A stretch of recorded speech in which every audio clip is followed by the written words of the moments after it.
Hello, everybody, and welcome to Responsible AI in Action with the Responsible AI Institute, where we are speaking with some of the leading voices in responsible AI.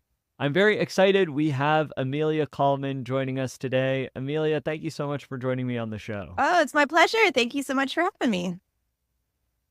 It's so great to have you here. We had the opportunity to connect initially through the mentorship program at All Tech is Human. And ever since then, I've been very inspired by you and your career in this field. It is really amazing just following your work and keeping up with what you're talking about in this space. You are, of course, a futurist speaker and author, and recently named one of the top 20 world-leading futurist speakers, which is very well deserved. You talk about AI frequently, of course. I would love to start there a little bit. Just in all the talks that you do and all the conversations that you're having, what do you find are the most common conversations happening around AI at this time? Yeah, it's really interesting because it's changed a bit. I think last year, everybody really wanted to know what it was like, what's happening? Is this going to take my job? And just kind of wanted to understand the bigger scope of the implication. And now this year, I'm seeing it get a lot more specific. People are starting to integrate it into their work practices, into the bigger scale business models. And really, what's interesting and also very important is this conversation around the human implication. So, on the one hand, we know that this is going to be great in ways that's going to help us to cure and treat things like cancer and other diseases and also help us to solve the climate crisis and relieve us from doing mundane tasks that we might find boring. But on the other side, there's that question of at what cost to society, jobs, education, the environment, social stability, and then, the great one is humanity. Are we being reckless with this technology? And how do we make sure that we're making the most informed, responsible, strategic, and ethical decisions today that are going to lead us to the best possible outcomes tomorrow? So, for instance, the American Psychological Association have found that 38% of Americans have AI anxiety. And this means that the fear of AI taking away their job or their purpose or their sense of security in being able to provide for themselves and for their families is actually having a negative impact on their mental health, which we know has a knock-on effect when it comes to physical health and relationships and performance at work. So leaders really have a challenge ahead, not just to be change managers, but how do we help people cope with this massive transition that's already happening? Yeah, it's there's so much to weigh in on and so much to talk about when it comes to AI, all the potential benefits that are possible with it, all the potential negatives as well. And it's really interesting too that you bring up this concept of AI anxiety. That's not something that I had heard of, but makes complete sense with what's happening in this space. People are worried, they're stressed, they don't know how to handle this new technology that's coming in and changing the game on a wide variety of different levels. Yeah. Well, and I really believe that the best way through that natural fear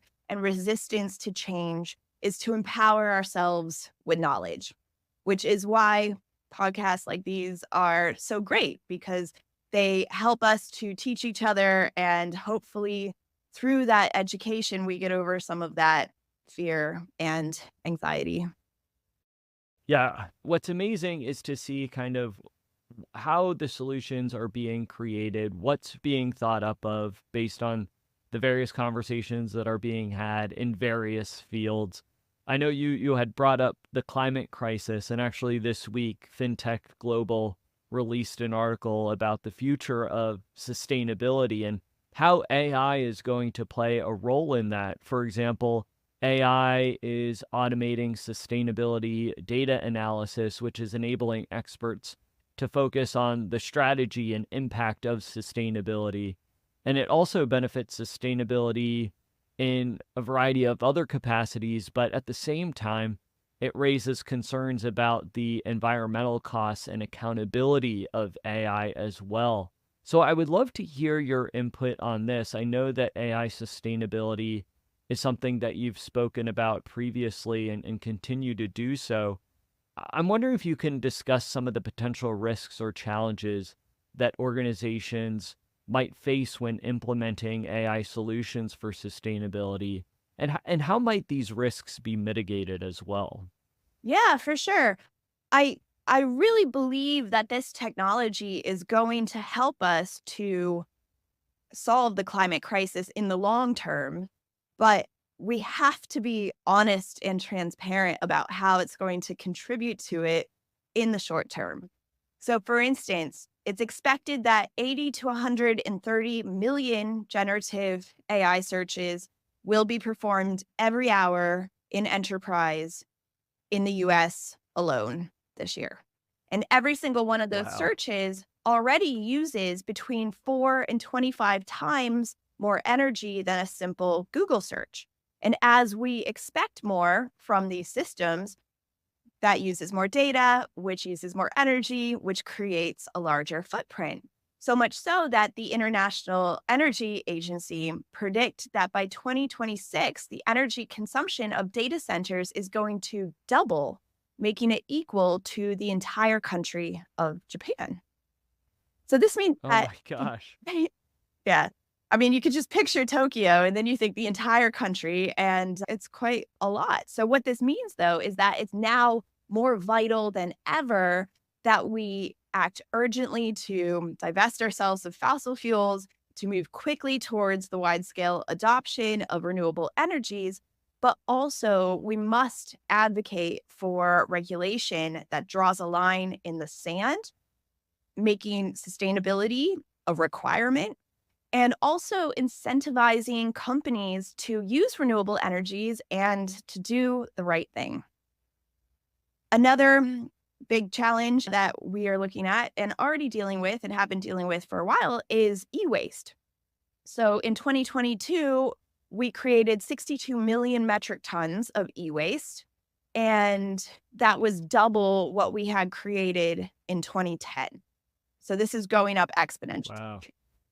And then we've had great announcements recently from big tech companies like Apple and Microsoft and Intel and Logitech about new hardware devices, such as smartphones and laptops and keyboards and the mouse that are AI enabled and offer us shortcuts that will make generative AI as integrated into our processes and as seamless and accessible as something like spell check is today. But what this could mean is that we see a spike in e-waste as people start to trade in their pre-AI devices for these new fancy devices. So much so that by 2030, it's forecast that we will exceed 80 million metric tons of e-waste. So if you picture the Empire State Building and then multiply that by 219, that's the amount that we're talking about creating. So, recycling has never been so important. There's lots to take away from that. But all this said, the green economy offers substantial financial benefits. Companies that divest themselves from fossil fuels and take a proactive approach when it comes to sustainable solutions stand to capture a significant share of this burgeoning market, as well as reducing long-term costs, future-proofing against coming regulations, and also attracting the next generation of employees and customers. So this year, it's predicted that global investment in green technologies and infrastructure will reach $2 trillion. And it's also predicted Wow. that by 2030, the sustainability industry will create 380 million new jobs. So today we're seeing the rise of jobs like eco manager and chief nature officer and green consultants. But in the future, we might see new job titles like environmental AI specialists, regenerative architects, planetary health advisors, chief climate adaptation engineers. So that's a really exciting area to start looking into. Yeah, I love what you said about how we want to recognize the long-term benefits that AI could bring on the environment while also keeping in mind the short-term negative effects that it could have as well. I really resonate with what you're saying that if we're able to lay down a responsible foundation for AI that has sustainability rooted in the processes and procedures of how we go about using AI, developing AI, then that's going to set us up for success for many years to come. And I think we almost have no choice but to kind of look at it with that optimistic viewpoint because the alternative is not a great road to go down. Yeah, that's what I mean about that idea of drawing a line in the sand and just saying, yes, we need to develop this technology. It's going to do a lot of good, but we need to do it with sustainable and renewable energy. I think right there, that is a significant advantage. And we need to incentivize companies because at the moment, they have no incentive besides their own personal morals, which is another story, to do the right thing. And like I said, there's long-term benefits. Initially, I think that turns people off is that initial investment into renewables is a big transition. But once you do it, the long-term impact is so much greater. I also like to remind people that who you work with and partner today could come at the cost of attracting future talent and customers tomorrow.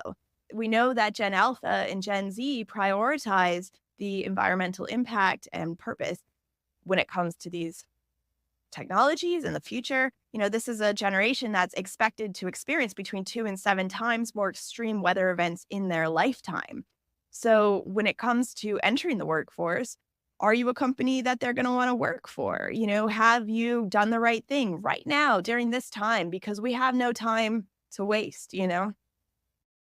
Yeah.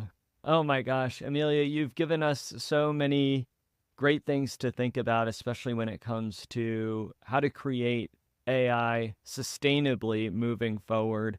I cannot thank you enough for taking the time to join us on the show. And I really just appreciate the work that you're doing in this space. It's because of voices like yours that the rest of us are able to learn and educate ourselves on this technology as it continues to advance. Before we part ways, I'm wondering if you could just share with our listeners where they could find out more information about you and your work. Sure. Yeah, my website is my name, ameliakallman.com. I'm on LinkedIn, happy to connect. And I'm also on Instagram at futurist_Amelia. And then also on YouTube under my name, Amelia Kallman. Wonderful. Well, I'll make sure to include those various resources in our show description for our listeners. So listeners out there, all you have to do is scroll down, click those various resources provided.